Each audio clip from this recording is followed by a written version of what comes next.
Last Saturday, on July 13, 2024, an attempt was made on the life of former U.S. President Donald Trump. While the 2024 Republican presidential nominee was speaking at a campaign rally in the city of Butler, Pennsylvania, 20-year-old Thomas Matthew Crooks fired 6 rounds at him with an AR-15 rifle from a rooftop about 150 yards or 137 meters away. The first bullet fired by the would-be assassin grazed Trump's ear, prompting the former president to duck for cover and his Secret Service detail to neutralize the shooter. Unfortunately, 3 rally attendees were struck by Crooks' stray rounds, one of whom, named Corey Comparatore, died at the scene. This tragic event appears to have been foreseen by an American Christian named Brandon Biggs, who claims to receive prophecies from God. In a video uploaded to his YouTube channel Last Days on March 14, 2024, 4 months and a day prior to the assassination attempt, Biggs related a disturbing vision he received, saying, "I saw Trump rising up, and then I saw an attempt on his life. This bullet flew by his ear, and it came so close to his head that it busted his eardrum. He fell to his knees during this time frame, and he started worshiping the Lord. He got radically born again during this time frame. He becomes really on fire for Jesus." Throughout history, people like Brandon Biggs have described seeing, hearing, or having premonitions of events before they happen. Whether attributable to divine will, sorcery, luck, or some mysterious power beyond mortal comprehension, cases of apparent prophecy and clairvoyance recur with surprising frequency throughout Canadian history. In the last video published on this channel, we re-examined old tales of the shaking tent, a device by which native medicine men appear to have acquired hidden knowledge, avowedly with the assistance of human and inhuman spirits. In 2 previous pieces, we examined cases of clairvoyance on the Canadian frontier, in which Dene natives apparently gifted with second sight were able to watch distant events unfold while they slept, as if by astral projection. In my documentary on the mysteries of the Beaver Wars, we learned about the prophecy of Jesuit martyr Father Jean de Brebeuf, who predicted the genocide of the Huron nation, and the foresight of Sister Catherine de Saint-Augustine and 2 Algonquin women, who appeared to have received divine warnings of the 1663 Charlevoix earthquake. In our episode on Forerunners, we delved into old maritime Canadian tales in which people from all walks of life received mysterious warnings of impending disaster. In the video Phantom Trains in Canada, we learned the story of the Medicine Hat ghost train, a sort of locomotive doppelganger portending a deadly crash in 1908. And in the video Psychic Warnings on the Canadian Pacific Railway, we heard the strange experiences of Matthew Crawford, an old CP rail engineer whose life was saved twice by the warnings of what seemed to have been a sort of guardian angel. In this video, we will dig up more stories of prophecy, clairvoyance, and foresight from Canadian history, from the uncanny predictions of native medicine men to the story of an old man from Sault Ste. Marie who dreamed the winning numbers of a horse race. Enjoy. On the southern edge of the Canadian Prairie province of Alberta, just 27 kilometers northeast of the Coots border crossing, lies Writing on Stone Provincial Park, one of the strangest looking places in the whole country. This desert-like stretch of the Milk River Valley, in the shadow of Montana's Sweetgrass Hills, is more congruous with the surface of the moon than the wilds of the Great White North, with its eerie sandstone hoodoos and wavy sedimentary cliffs, supposed to have been carved millennia ago by the waning glaciers of the last ice age. These Badlands were once regarded as sacred by members of the Blackfoot Confederacy, an alliance of 4 related tribes who dominated the western prairies from the North Saskatchewan River to the Missouri. For centuries, Blackfoot youths made vision quests to the area in the hope of attaining the guardianship of one of the many powerful spirits said to haunt that unearthly country. Writing on Stone owes its name to the many petroglyphs and pictographs carved and painted on sandstone walls throughout the area, most of them inscribed by long-forgotten native medicine men. The most complex of these, and one of the park's only petroglyphs not sequestered in the archaeological preserve, is the so-called battle scene, located at the end of the Hoodoo Trail. This glyph depicts over 250 characters, including 115 warriors armed with bows and muskets, and 17 horses, some of them hitched to travois. This scene depicts one of the most decisive victories of the South Piegan Blackfeet, a bloody conflict known as Retreat Up the Hill Battle, fought on the banks of the Milk River, just east of the park, in the fall of 1866. Incredibly, according to Blackfoot tradition, The battle scene was carved before the battle took place by some mysterious prophetic artist, warning the Blackfeet of what to expect and foretelling their victory. Legend has it that, before the battle, a South Piegan war party came to writing on stone and saw petroglyphs portending an imminent attack. With this foreknowledge, the warriors were able to ambush and defeat a combined war party of Grovond, Crow, and Plains Cree, which had come to the area seeking Blackfoot scalps, whose presence was foretold by the lithic omen. According to a Blackfeet elder named Birdrattle, whose version of the event related to American civil engineer Roland Wilcombe during his visit to the area in 1924, appears on a didactic sign in the park, the South Piegan warriors managed to dispatch more than 300 enemy braves in this conflict. In his mid-20th century field notes on Blackfoot belief, now housed in Calgary, Alberta's Glenbow Archives, American ethnologist Dr. Claude Everett Schaefer said that some Blackfoot attributed the mysterious rock art of writing on stone to the work of bluebirds, endowed with this artistic ability by the Thunderbird, the colossal winged creator of thunder and lightning. Others, like Schaefer's informant Jim Whitecalf, believed that the petroglyphs of writing on stone were made by spirits who know everything and can predict the future. Greengrass Bull claimed that bluebirds drew dotted pictures on the stone cliffs with their beaks, Schaefer wrote. He had seen this done, as had Old Bullchild. There was a cliff north of the Sweetgrass Hills that carried pictures predictive of the future. These had been done by the bluebirds. They were given power from the sky to do this. Shortface claimed that thunder created the bluebird and gave the bird its paint.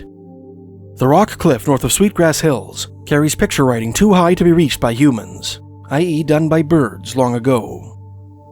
Schaefer went on to relate the tale of a Blackfoot brave named Many Spotted Horses, who went on a vision quest in writing on stone long ago.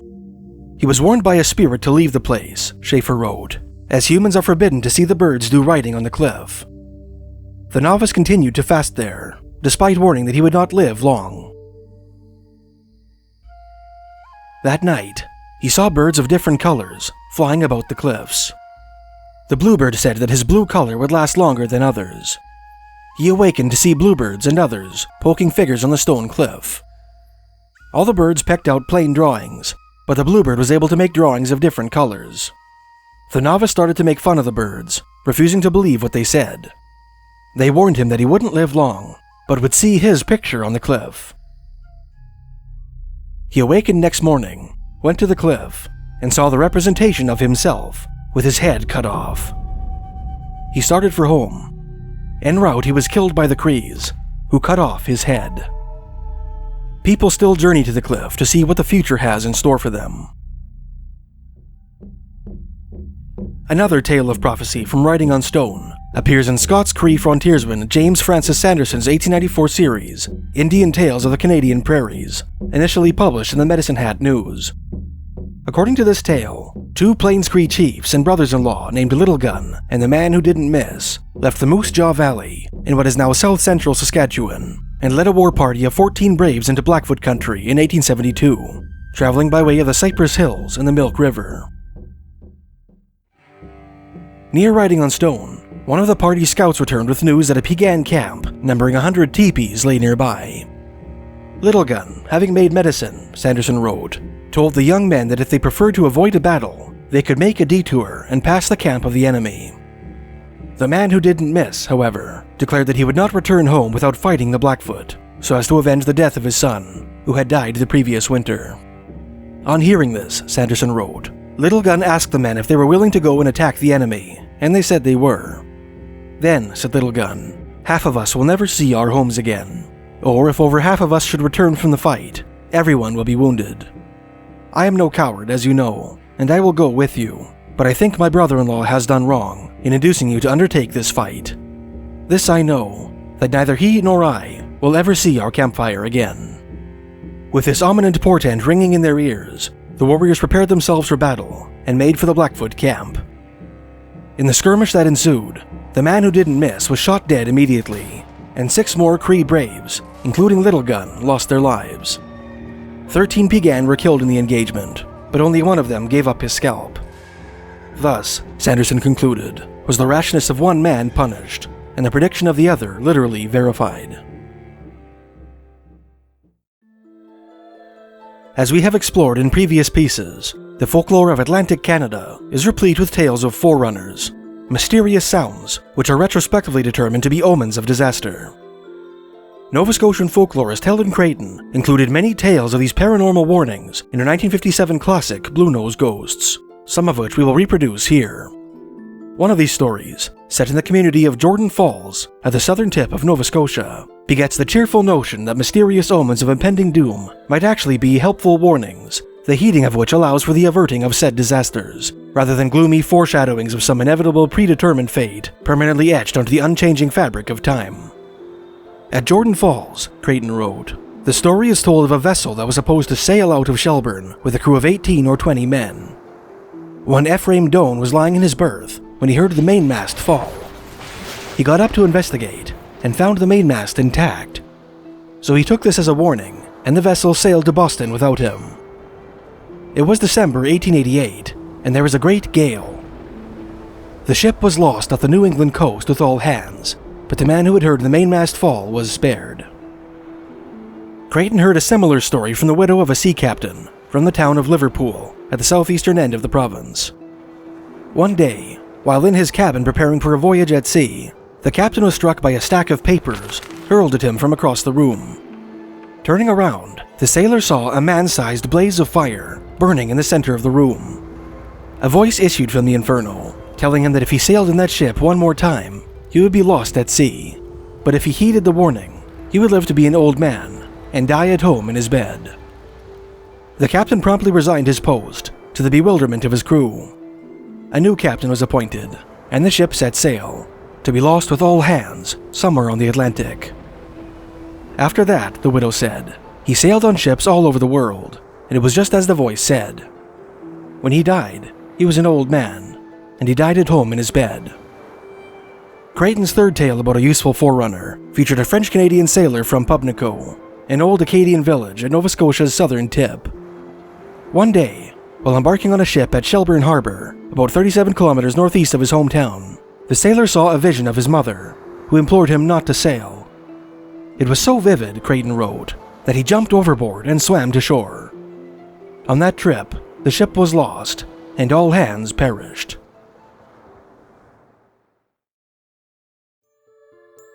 Creighton included many more Forerunner tales in her book, in which the mysterious warnings failed to prevent the disasters they foretold. One of these is set near the village of Petite Rivière, on the eastern shores of Nova Scotia, just south of the historic German-Canadian settlement of Lunenburg. If the young man in our next story had been of Scottish instead of German descent, Creighton wrote in her introduction to this tale, he might have been better prepared for the following tragedy. He was coming home from Petite Rivière to his home at Broad Cave one foggy night, when he saw a woman alongside the road, and as he described it, she was a mass of fire. One night shortly after that, when his mother was going to bed, he heard her scream. He hastily flung open her door and found her a mass of flame. He tried to save her and was badly burned, but his help was too late. The lamp she was carrying must have overturned and set fire to her nightclothes. Creighton went on to relate two more Forerunner stories with unhappy endings. In one of them, a woman saw the apparition of a strange man, whom she took to be a physician, standing in the doorway of her home. 2 weeks later, her husband broke his leg and was treated by the very doctor whom the wife had seen in her vision. Another story which Creighton recorded tells of a fisherman who saw a strange shape-shifting shawl in the ocean, which sank when he tried to retrieve it. 3 days later, his wife died in childbirth. Other Nova Scotian Forerunner stories can be found in Mary L. Fraser's 1932 book, Folklore of Nova Scotia. One of Fraser's tales, told by an intimate friend of the witness, takes place on Cape Breton Island, the rugged landmass north of the Nova Scotian peninsula, on a lonely country road between the towns of Baddeck and Margaree. One night, while returning home from a sick call, a doctor traveling by carriage stopped in the middle of the road, his horse being unwilling to proceed. Then the doctor saw a light come towards him, Fraser wrote. Nearer it approached, until it stood just in front of him. Then gradually, there appeared in its midst the outline of a human face, by which degrees evolved into a countenance so beautiful that he could not tire of looking at it. At last it began to grow dimmer and dimmer, until it disappeared into a ball of light. Then this too faded away. The doctor was so much impressed by it that although it was after midnight when he reached home, he awakened his wife to tell her of the strange happening. Then he lay awake all night thinking about it. 1 week later, the doctor was called out to the same stretch of road on which his extraordinary experience had taken place, a family of 3 having been thrown from their carriage in an accident. He first went to attend the woman who was moaning and groaning, Fraser wrote. Then he picked up the child, who was lying perfectly still. At a glance, he saw it was dead. Its beautiful face he recognized as the face he had seen in the ball of light. Another of Fraser's Forerunner tales, which appears to be a maritime variation of the German legend of the doppelganger, is set near the town of Precognition, at the northern end of the Nova Scotian peninsula. A young man was attending school at Precognition, Fraser wrote, a distance of 11 miles from his home in Glen Alpin. On one occasion, he walked the whole distance in order to get home for a holiday. That night, although he was very tired, he could not sleep. As he lay awake in a little bedroom off the parlor, he happened to look out into that room, and was horrified to see the dead body of his sister laid out just opposite him. As she was in very good health at the time, he concealed his strange experience from the family. A month later, he was summoned home for her death. She was laid out just where he had seen her. Stories like these, in which a person has a premonition of something terrible befalling a loved one, or is somehow struck by a terrible sense of dread at the very moment that such an event takes place, are the most poignant tales of ESP, or extrasensory perception, suggesting the existence of some sort of psychic bond which ties us to our friends and family. Helen Creighton included some of these stories in Blue Nose Ghosts. One involves 2 brothers named Rod and Hector, who hailed from the rural community of Scottsburn, in Pictou County, in Nova Scotia's North Shore region. One day, while Rod was building a wooden bridge, a timber slipped, causing the heavy supports to fall on him and injure him severely. In his distress, Rod's thoughts drifted to his brother, whom he wished was there to help him. At that very moment, Hector was driving to the town of Pictou, Nova Scotia, about 12 kilometers to the west. All of a sudden, he was overwhelmed by the sensation that Rod was in trouble and needed his help. Unable to shake the disturbing sensation, he turned around and headed back to Scottsburn. On the way, Hector stopped to pick up a friend who could see his obvious anxiety and asked him what was wrong. Hector told him about his hunch, and the friend nodded soberly. Neither of the two were particularly surprised when they arrived at Scottsburn to see Rod's injured body being carried into the house. Another story where the family tie was very strong, Creighton wrote, came from the same county. A man and his wife arose one morning and set out for the house of their daughter Mary, without the slightest idea of why they were going. As they approached her house, they met a friend who said, "I'm so glad you've come. Isn't it too bad about Mary?" "What happened?" they asked. "Didn't you know? She went to bed last night as well as we are, and died in her sleep." Creighton went on to tell another tale about a beloved matronly woman named Mrs. Bishop, who at the time of publication lived in the community of Westfall, Nova Scotia, on the northern outskirts of Dartmouth. One of her friends was a young, sickly bachelor who, like many others in the settlement, often came to her for comfort and encouragement. About 5 years ago, Creighton wrote, Mrs. Bishop had retired for the night and was reading in bed when suddenly everything in the house became very quiet, as it does sometimes just before something happens. She kept expecting a rap on the door or a telephone call, and the tension lasted a good 15 minutes. At that time, the young man was presumably on his way to see her, but was stricken on the ferry, lost his balance, fell in the harbor, and was drowned. Another story illustrating this eerie phenomenon was published in the January 1953 issue of the magazine Fate, under the headline Parental Prescience. According to this brief article, a 22-year-old outdoor enthusiast named Dave Thompson and his friend Alan McBurney decided to test their canoeing skills on Ontario's Kapuskasing River, a remote northern waterway in the James Bay drainage basin. They decided to shoot a particular rapid, overturned their canoe, and drowned in the frothing white water. At the very moment at which it was supposed that Dave and Alan were struggling in the current, Dave's father, who lived in Vancouver, BC, more than 1,700 miles or 2,700 kilometers to the west, was struck by a peculiar urge which prompted him to phone his son. 1 hour later, Dave and Alan's empty canoe was found washed up on the banks of the river, starkly declaring its occupant's tragic fate. A less dramatic account of familiar foresight appeared in the July 1959 issue of Fate, in an article by Herbert H. Wilkins of New Westminster, British Columbia, entitled The Broken Finger. The author, who in the introduction diagnosed himself with an incurable case of wanderlust, described a strange dream he had while sailing home from an excursion to the South Atlantic. In the dream, Wilkins wrote, "My 2 brothers and I were in the room he called the schoolroom, where the governess gave my brothers and sisters their lessons. It was raining, and we 3 were having some target practice with an air pistol I was taking home as a present for Rex, my youngest brother and my favorite. He had just fired the 3 vacuum cup arrows at the target, and had gone to count his score, when Gus, my other brother, put a dart into the pistol and aimed at the back of Rex's head. I picked up a club, which was lying on a table, and knocked the pistol out of Gus's hand, breaking his middle finger at the top joint. 2 months later, I was home. It was pouring rain, and my 2 brothers and I decided to have a shooting match. The governess was home for her holiday, and we went into the schoolroom. Everything happened just as I had dreamed it in the South Atlantic, except that it was the second flange of Gus's finger that I broke." A similar story involving a prophetic dream appeared in an article entitled Premonitions, written by Frank Sudlow of Victoria, British Columbia, and published the July 1960 issue of Fate. "I've had a few psychic experiences," Sudlow wrote, "such as the time a friend and I decided to go for a bicycle ride in the country, in New South Wales, Australia, one fine warm afternoon, along rough, winding, hilly roads. My mother warned my friend that she had a strong feeling he would have a bad accident if he went. Going down a steep grade, he got into a patch of deep, loose gravel and was thrown from his bike, sustaining numerous severe cuts and bruises. I once dreamed that a scaffold I was working on with my brother collapsed under us while we were putting up weatherboards on the side of a house. The next day, we built just such a scaffold and started putting up weatherboards. Suddenly, the scaffold gave way beneath us. We fell to the ground, but were not injured."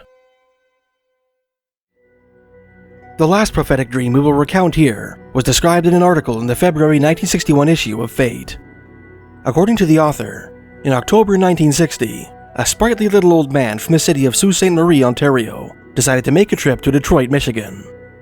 One night during his holiday, he dreamed he was watching the horse races at the track at Hazel Park. In his dream, the first 2 races were won by horses numbered 10 and 3. On October 6th, he headed to Hazel Park and bet on the horses from his dream. He bought 5 $2 tickets on the Daily Double, the article explained, which paid $1,256 for a $2 wager, highest in the 1960 Michigan racing season, and collected $6,280 as a result of a dream, the kind of dream we all wish for. For most of the characters in these stories, paranormal warnings of disaster are rare once-in-a-lifetime occurrences. There are some Canadians, however, who seem to be blessed or cursed with the gift of foresight, who, by dint of some mysterious genetic trait, or by the will of Providence, are regularly bombarded with hazy snapshots of the future, the windows of their minds randomly thrown open onto the murky train tracks of time. One of these was the late James H.P. Wilkie, a renowned Scots-Canadian psychic who died in 2007. Another was the so-called Witch of Plum Hollow, Upper Canada, whose story we may explore in a future piece. The career of another Canadian clairvoyant is summarized in the 1879 book, History of Leeds in Grenville, Ontario, from 1749 to 1879, by Thaddeus Levitt and E.A. Turner, the former, incidentally, being an authority on the Witch of Plum Hollow. The brief biography of this singular psychic was reprinted in an essay on the folklore of Ontario's Oxford and Waterloo counties, near the city of Kitchener, written by Canadian archaeologist William John Wintenberg, and published in the 1888 issue of the Journal of American Folklore. At an early date, Levitt and Turner wrote, there lived in the city of Kilmarnock, on the north side of the Rideau River, a man by the name of Crouch, who claimed to have the gift of foresight. Many old and respected settlers believed that he received warnings of the approaching death of any person who resided in the settlement. According to the testimony of his wife, who bore the reputation of being a Christian woman, Crouch would frequently retire to bed, where in vain he would seek slumber. Restless and uneasy, he would toss from side to side, at times groaning and muttering names of the departed. Do what he would to shake off the mysterious spell, in the end he was compelled to submit. Rising, he would quickly dress himself, take his canoe and paddle across the river, where he declared he always found waiting a spectral funeral procession, which he would follow to the graveyard, where all the rites and ceremonies would be performed. Crouch, having watched the ghostly mourners fade away, would then return home, retire to rest, and sink into a profound slumber. It was always with the greatest difficulty that Mrs. Crouch could ever elicit from her husband the name of the party whose death had been heralded. It is related of the late Samuel Rose that upon one occasion, when he was in the company of Crouch, in crossing a common, both saw a light. Crouch exclaimed, "Did you hear that cry?" "No," replied Mr. Rose. "Oh," said the fatalist, "it was the cry of a child, the name of which he gave. In a few days, the child breathed its last." Upon another occasion, he predicted the death of a man named McIntyre. Colonel Hurd, of Burritt's Rapids, informs us that he knew Crouch, and that far and wide he was regarded with terror by the children, who had learned from their parents his supposed power of communing with the spirits of the dead. According to a brief article in the December 1962 issue of Fate, another Canadian clairvoyant, a nameless fortune-teller, told one Alfred Kasprick, a young dairy manager from Nipawin, Manitoba, that he would be lucky to reach the age of 30. Kasprick himself had a deep and unaccountable fear of the date Friday the 13th, and always took pains to avoid taking risks on those inauspicious days. On Friday, April 13th, 1962, while driving on a lonely highway, Kasprick's car lost control and rolled into a ditch. 2 days later, at the age of 30, he died of a fractured skull.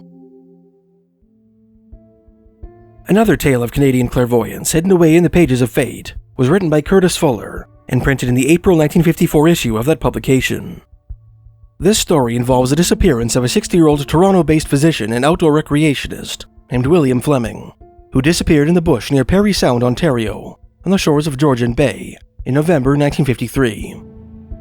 Fleming had been hunting partridges, Fuller wrote, and his body was found with a shotgun wound in the left breast, lying against boulders in the $30 Rapid in the Magnetawan River. Discovery was made by members of a family search party led by the widow, following instruction of a clairvoyant. The widow's sister reported that the clairvoyant had told her 3 different times that the missing man would be found dead in the water. Another clairvoyant had told a relative that Dr. Fleming's body would be found dead of a gunshot wound, and that he was even lying, clutching his chest. Thanks for watching. Before you go, I'm very pleased to announce that I'm finally selling signed copies of my books on mysteriesofcanada.com. If you'd like to check out my brand new e-store, please head on over to the website, link in description, and click the bookstore link in the top menu. Beneath the Amazon links, you'll find signed copies of most of my books. I'm also selling my Métis fiddling CD, Lost Tunes of Rupert's Land, of which there's a limited quantity, as well as a little hand-carved totem pole made from elm. Prices are listed in Canadian dollars, and if you add enough to your cart, you'll get free shipping. If you'd like to do some shopping and support my work in the process, please feel free to check out the link in the description.